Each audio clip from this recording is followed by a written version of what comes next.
point does Kenchic Uganda enter the value chain and exit it? Okay, so currently we just launched our hatchery. So at this point in time as Kenchic Uganda, we are supplying day-old chicks, and we're supplying broilers, we're supplying layers, and we're supplying a colored bird called Kenbro, which we're actually promoting as a sustainability mantra for the upcountry customer who does not have expensive brooding equipment but also wants to feed into poultry production. So that's where we are feeding into currently, but we're also looking at opportunities for growth where we know that our inputs definitely come from our group companies, as I mentioned, in the other countries. We're looking for opportunities for growth where the total value chain is housed in Uganda. Yeah. Okay. And that starts from the breeder side up until the processing side. Yeah. Well, this particular year, there was a Ponzi scheme that went viral in the business. I saw that. Exactly. Yes. And so it begs the question, how is Kenchic not taking advantage of Ugandans? So I would like to say that that's where we come in on our technical support or our business development of our farmers. You remember with that Ponzi scheme, I saw it in the papers.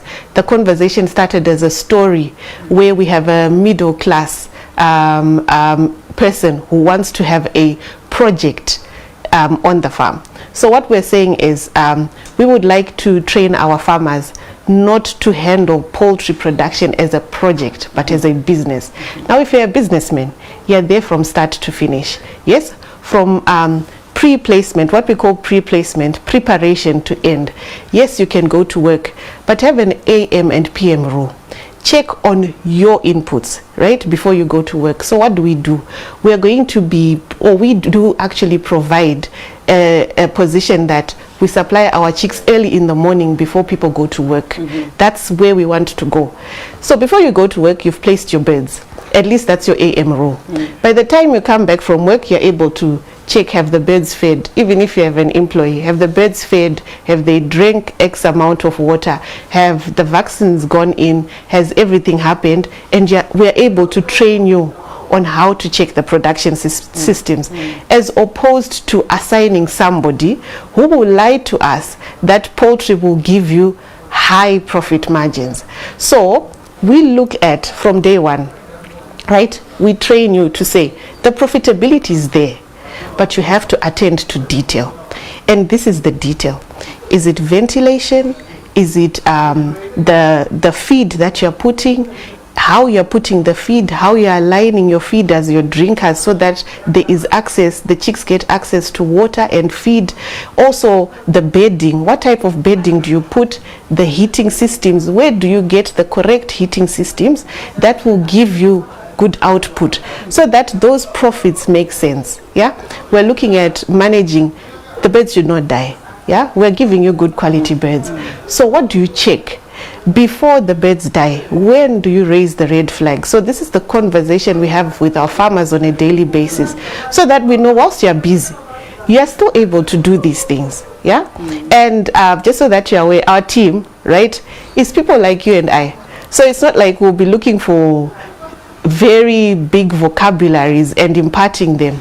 Yeah, so that's where we'll be coming from. Okay, all right. Well, that's definitely promising, because Ugandans were quite shaken up by that. But I understand. If you are encouraging people to have direct influence over their business and taking it as a business instead of a project, so that they can realize their own benefits, that's definitely something intriguing. Now, when it comes to challenges, as far as poultry is concerned, as a business, as a practice, and especially organic-wise, it's definitely been challenged by some things such as the costs skyrocketing in terms of production, the maize, standardizations here and there, and it begs the question: how is Kenchic? What are the problems that Kenchic is solving for Ugandans through the style of and the model that you are using? Okay, so the first thing that we did when we set up our hatchery was we looked at the cost of vaccination, and the cost comes in two ways. That is the monetary side, and then also the processing side. Because when you're vaccinating on the field, you then have a lot of processes which mistakes do happen. So we invested in vaccinating in the hatchery so that we minimize handling on site. So that reduces the cost to the farmer. We actually made a decision to absorb that cost. It also helps even on a disease control aspect, right, for the whole country, because then we know that certain diseases which were endemic to the area are reduced. That's point number one. Then point number two, when you look at our layers, for instance, our layers come debeaked already, and we looked at it from two aspects. That's also a cost, because if a farmer is going to debeak on site, there is the electricity outlay, the equipment, the people who will debeak. So we decided we will debeak in the hatchery, but also from an animal welfare perspective, because mistakes do happen, and if you do it wrongly, it affects your production. Yes. So then you lose eggs on that area. So those are some of the areas that we're looking at. And then on our training aspect, we also have a training module that we use to say, guys, I'll give you a very little example of the type of heating system that you will adopt, be it you're a small scale or large scale. It can be a cost. So what price are you paying for it? Because if you then get the wrong heating system, your birds are not going to eat your feed. They're going to take longer to grow, and then you will not realize the profits. So those are some of the aspects that we're looking at. But let me just say that as we go around, we also do learn from our customers, and then we go back and then we do a bit of research, and then we come back with feedback, because yes, we're looking at cost reduction. I am very aware that it's a price sensitive market, and honestly, when the inputs go up, you talked about maize. When the maize prices go up, the small scale farmer is affected, gets out of business. We want to maintain a certain wavelength so that we see our farmers grow, be it slowly, but at least they don't get out of business because they are affected by other input costs. Okay. All right. Now, there's also the notion that the market, as far as poultry is concerned, is saturated. Yes. How fair is that assessment? In your introduction, you were talking of how this is the chicken eating time. I don't believe it's saturated. We don't believe it's saturated. When we look at our order books, there's opportunity, but also we look at our positioning as a company. We would like poultry because it's got a higher protein level, and also if you look at the cut-ups, if you cut up a chicken, how many people it will feed in the family. We would like our families to at least have it 3 to 4 times in a week, as opposed to go and buying other protein sources which are slightly more expensive. So the opportunities are there, and we are looking at a situation where we're not saturated within the large cities only. We also want to go up country so that there is access to poultry. So saturation is not really is not really when you speak of up country, it begs the question, what's the type of market that you're targeting? We're targeting small scale, and that's why I spoke of the colored breed, the Kenbro, which is hardier. It's easier to manage. The input cost is low. After brooding for 2 to 3 weeks, then you use what you have, right, for feeding and for drinking, and there's a minimal cost to the vaccination, like I said, because we will have catered for it in the hatchery. So that is our target. And also then up country, you then get the opportunity for both meat and eggs, because that bird produces that. Yes. When you say small scale, do you mean millionaires, billionaires, trillionaires? No.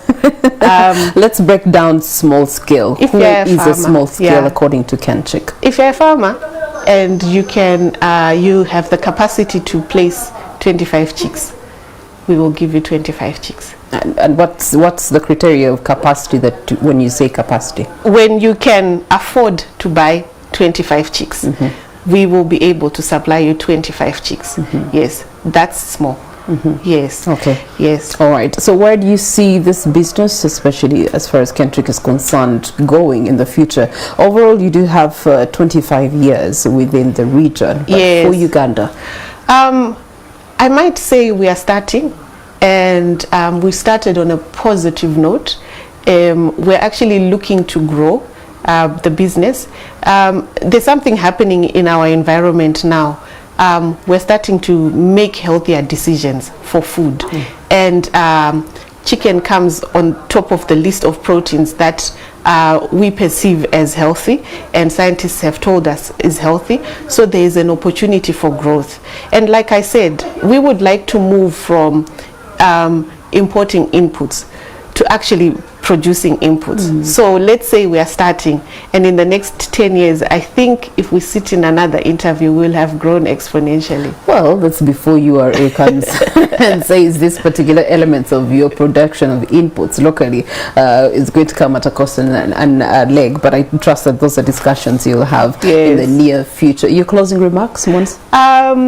It's an exciting time. Let's eat chicken. Let's not be scared to invest. Let's make chicken production a business at whatever level we are, and we're here to help. All right. Thank you so much. Kenchic Uganda, having recently launched their hatchery, and so they are ready to service you. It's a small scale, as small as 25 chicks you can afford. Then they can definitely be a part of your business growth. All right. So that brings us to the end of this conversation. We'll take a short breather. We'll be returning shortly. To stay with us.